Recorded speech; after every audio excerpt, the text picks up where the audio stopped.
Kira-kira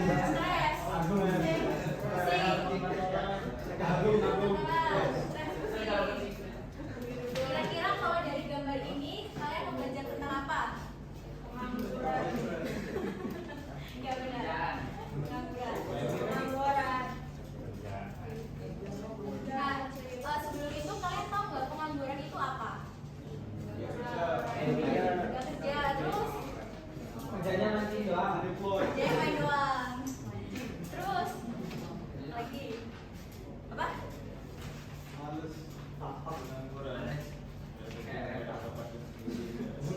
Nah, jadi benar tadi kata yang Cut bilang.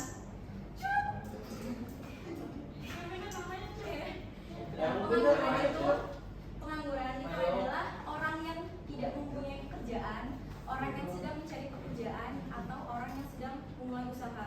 Jadi 3 poin ini teman-teman.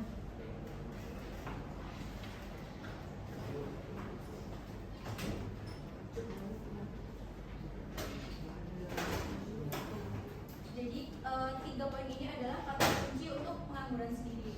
Nah, di tingkat pengangguran ini itu adalah perbandingan antara jumlah penganggur dan jumlah angkatan kerja dalam kurun waktu tertentu. Nah, di sini tuh ada rumusnya. Rumusnya itu jumlah pengangguran dibagi angkatan kerja dikali 100%. Kalau di Indonesia ini itu biasanya jumlah yang paling banyak penganggur itu di dalam lulusan SMA atau SMK. Ini ada data dari BPS di bulan Februari 2025 ini paling banyak lulusan pengangguran ini di jurusan SMA kejuruan. Ini tingkat penganggurannya sampai 9,01% dibandingkan dengan yang lainnya.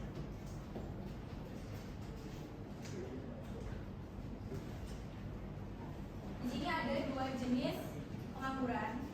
Yang pertama itu pengangguran menurut penyebabnya, dan yang kedua itu pengangguran menurut lama waktunya.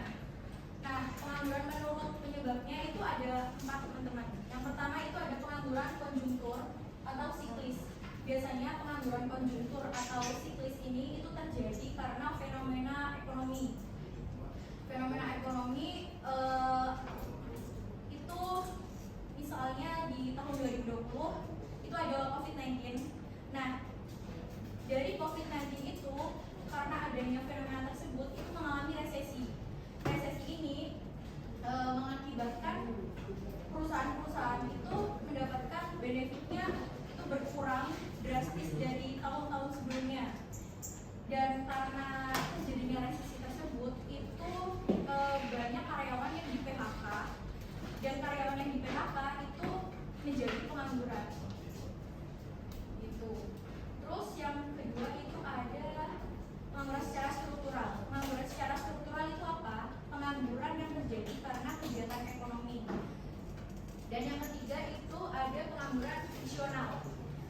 Pengangguran friksional itu adalah pengangguran yang terjadi secara temporer atau sementara.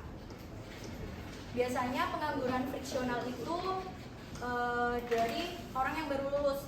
Misalkan ada fresh graduate dari suatu universitas atau apa, mereka belum mendapatkan informasi, jadi mereka tuh belum bekerja setelah lulus. Nah, itu bisa dinamakan dengan pengangguran friksional karena kurangnya informasi. Dan yang keempat itu ada pengangguran musiman, teman-teman.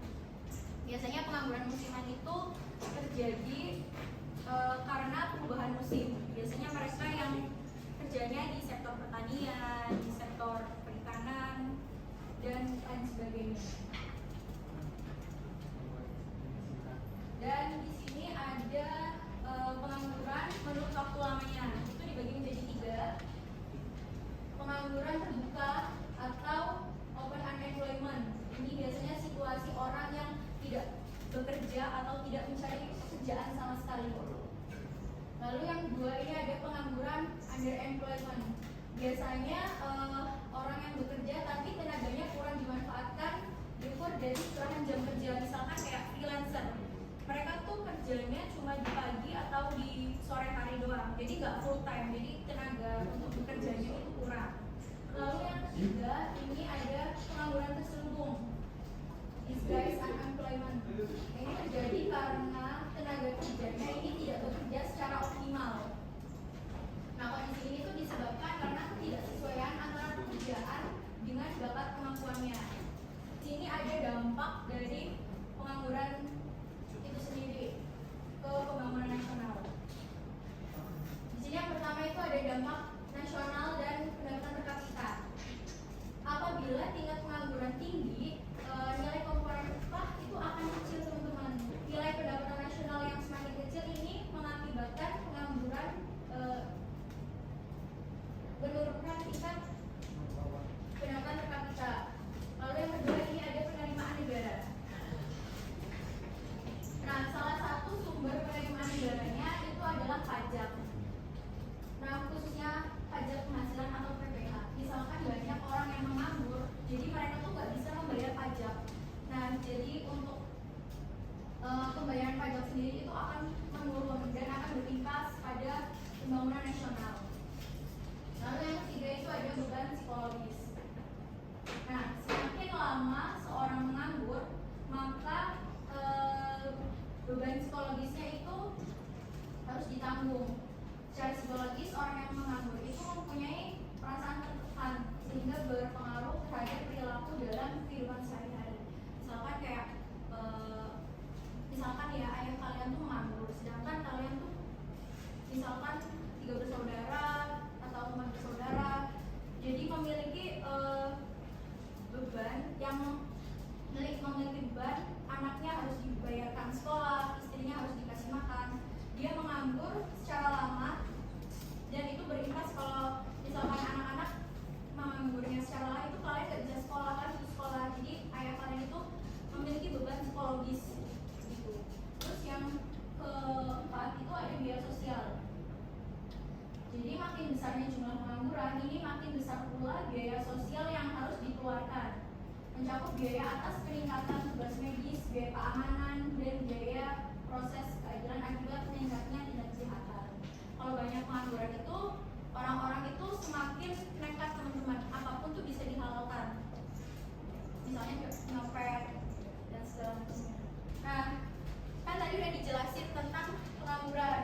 Sekarang kita coba latihan soal ya, teman-teman. Coba untuk latihan soal nomor 1.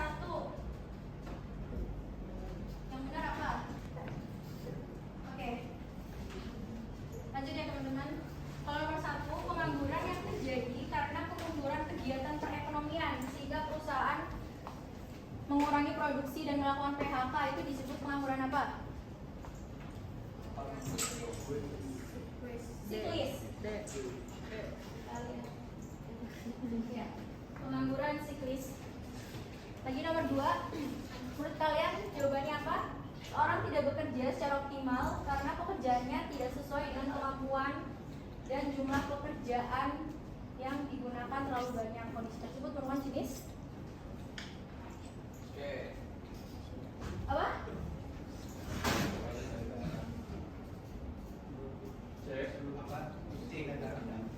C. Tersambung.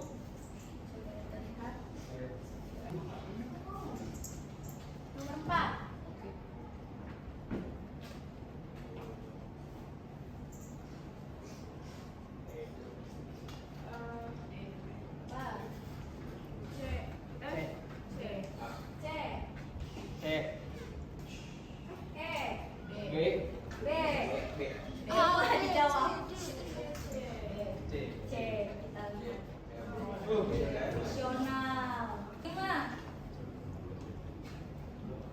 Salah satu cara untuk mengatasi pengangguran struktural.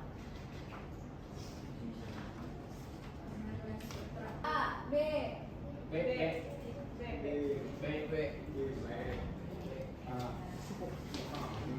Oke. Udah bisa ya? Kalau udah pada bisa, kita lanjut kelompokan. Oke? Jadi ini satu kelompok maju presentasi ya. Karena waktunya terbatas, kita kelompokan. Nanti aku kasih kalian soal studi kasus mengenai pengangguran yang tadi dijelasin. nanti kalian mencari solusi dari pengangguran tersebut. Ini jadi satu kelompok aja ya. Satu.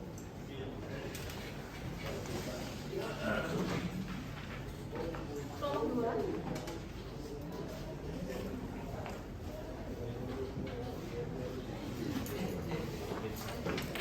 Kelompok tiga. Ini tiga. Yang ada empat.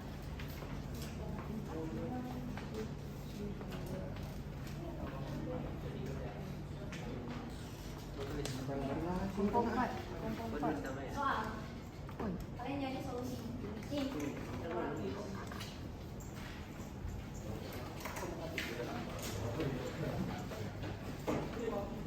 Isi nama siapa ya, teman-teman?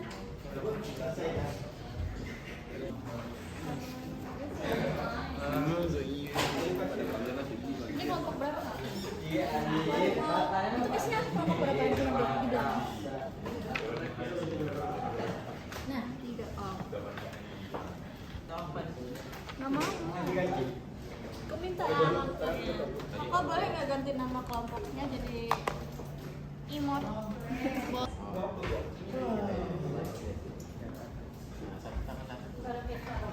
Dari kelompok 3 Imot. Ayo si Imut, ayo si Imut. Baca soalnya juga. Sabar dulu, sabar teman. Assalamualaikum warahmatullahi wabarakatuh. Waalaikumsalam warahmatullahi wabarakatuh. Sini kami akan presentasikan jawaban kami. Dan saya Feby dan kita Amaila. Oke. Jadi jawabannya.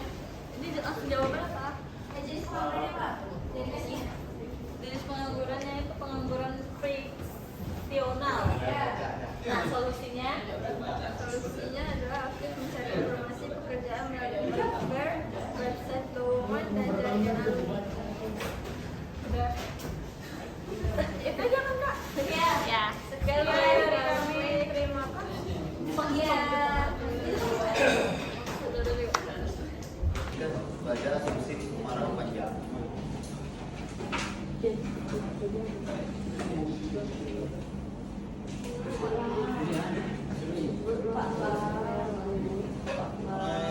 Di desa maju bersama komunitas penduduk. Jenis pengangguran apakah itu terdiri? Solusinya itu buat pengakuan online seperti JobStreet atau My ID yang bukan. Oke.